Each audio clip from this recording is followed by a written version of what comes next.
क्षीर सागर में भगवान विष्णु शेष शैया पर विश्राम कर रहे हैं और लक्ष्मी जी उनका पैर दबा रही हैं।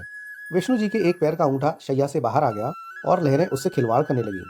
क्षीर सागर के एक कछुए ने इस दृश्य को देखा और मन में यह विचार किया, यदि मैं भगवान विष्णु के अंगूठे को अपनी जिह्वा से स्पर्श कर लूं तो मेरा मोक्ष हो जाएगा। यह सोचकर वो उनकी ओर बढ़ा। उसे भगवान विष्णु की ओर आते हुए शेषनाग जी ने देख लिया और कछुए को भगाने के लिए जोर से फुफकारा। फुफकार सुनकर कछुआ भाग कर छुप गया। कुछ समय पश्चात जब शेष जी का ध्यान हट गया तो उसने पुनः प्रयास किया। इस बार लक्ष्मी देवी की दृष्टि उस पर पड़ गई और उन्होंने उसे भगा दिया। इस प्रकार कछुए ने अनेकों प्रयास किए, परंतु शेष जी और लक्ष्मी माता के कारण उसे सफलता नहीं मिली। यहाँ तक कि सृष्टि की रचना हो गई। युग बीत गए। सतयुग बीत जाने के बाद त्रेता युग भी आ गया। इस मध्य उस कछुए ने अनेक बार अनेक योनियों में जन्म लिया और प्रत्येक जन्म में भगवान की प्राप्ति का प्रयत्न करता रहा। अपने तपोबल से उसने दिव्य दृष्टि को प्राप्त कर लिया था। कछुए को पता था कि त्रेता युग में वही क्षीर सागर में शयन करने वाले विष्णु श्री राम जी का, वही शेषनाग जी श्री लक्ष्मण जी का और वही लक्ष्मी जी देवी सीता के रूप में अवतरित होंगी। इसीलिए वह भी केवट बनकर वहां आ गया। एक युग से भी अधिक काल तक तपस्या करने के कारण उसने प्रभु के सारे मर्म जान लिए थे।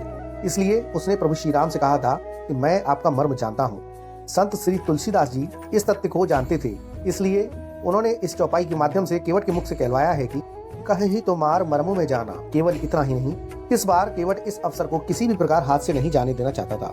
उसे याद था कि शेषनाग क्रोध करके फुफकारते हैं और मैं डर जाता था। अब की बार वे लक्ष्मण के रूप में मुझ पर अपना बाण भी चला सकते हैं, परंतु इस बार उसने अपने भय को त्याग दिया था। लक्ष्मण के तीर से मर जाना उसे स्वीकार था, परंतु यह अवसर को खो देना नहीं। इसलिए संत श्री तुलसीदास जी ने लिखा है, हे नाथ, मैं चरण कमल धोकर आप लोगों को नाव पर चढ़ा लूंगा। मैं आपकी उतराई भी नहीं चाहता। हे राम, मुझे आपकी दुहाई और दशरथ जी की सौगंध है। मैं आपसे बिल्कुल सत्य कह रहा हूँ। भले ही लक्ष्मण जी मुझे तीर मार दें, परंतु जब तक मैं आपके पैरों को पखार नहीं लूंगा तब तक हे तुलसीदास के नाथ, हे कृपालु, मैं आपको पार नहीं उतारूंगा। तुलसीदास जी आगे लिखते हैं, केवट के प्रेम से लपेटे हुए अटपटे वचन को सुनकर करुणा के धाम श्री रामचंद्र जी जानकी और लक्ष्मण जी की ओर देखकर हंसे, जैसे वह उनसे पूछ रहे हो, कहो अब क्या करूं? उस समय तो केवल अंगूठे को स्पर्श करना चाहता था और तुम लोगों ने इसे भगा दिया था। अब यह दोनों पैर मांग रहा है। केवट बहुत चतुर था। उसने अपने साथ ही अपने परिवार और पितरों को भी मोक्ष प्रदान करा दिया था। तुलसीदास जी लिखते हैं, चरणों को धोकर पूरे परिवार सहित उसने चरणामृत का पान करके उसी जल से पितरों को तर्पण करके अपने पितरों को भव सागर से पार कर दिया। फिर आनंद पूर्वक प्रभु श्री रामचंद्र को गंगा के पार ले गया। उसी समय का प्रसंग है जब केवट भगवान के चरण धो रहे हैं। बड़ा ही मनोरम दृश्य है। भगवान का एक पैर धोकर उसे निकालकर कटौती से बाहर रख देते हैं और दूसरे को धोने लगते हैं। तब पहला वाला पैर गीला होने के कारण जमीन पर रखने से धूल भरा हो जाता है। केवट दूसरा पैर बाहर रखते हैं, फिर पहले वाले को धोते हैं। इस प्रकार एक एक पैर को 7-7 बार धोते हैं। फिर यह सब देखकर कहते हैं, प्रभु एक पैर कटौती में रखिए और दूसरा मेरे हाथ पर रखिए ताकि मैला ना हो। जब भगवान ऐसा ही करते हैं तो सोचिए क्या स्थिति होगी। यदि एक पैर कटौती में है और दूसरा केवट के हाथों में, भगवान दोनों पैरों से खड़े नहीं हो पाते। तो बोले, केवट मैं गिर जाऊंगा।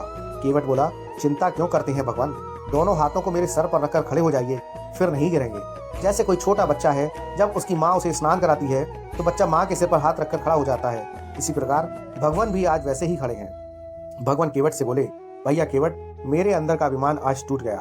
केवट बोला, हे प्रभु, ये आप क्या कह रहे हैं? भगवान बोले, सच कह रहा हूँ केवट, अभी तक मेरे अंदर अभिमान था कि मैं भक्तों को गिरने से बचा लेता हूँ, परंतु आज मुझे पता चला कि भक्त भी भगवान को गिरने से बचा लेते हैं। जय श्री राम, जय श्री राम।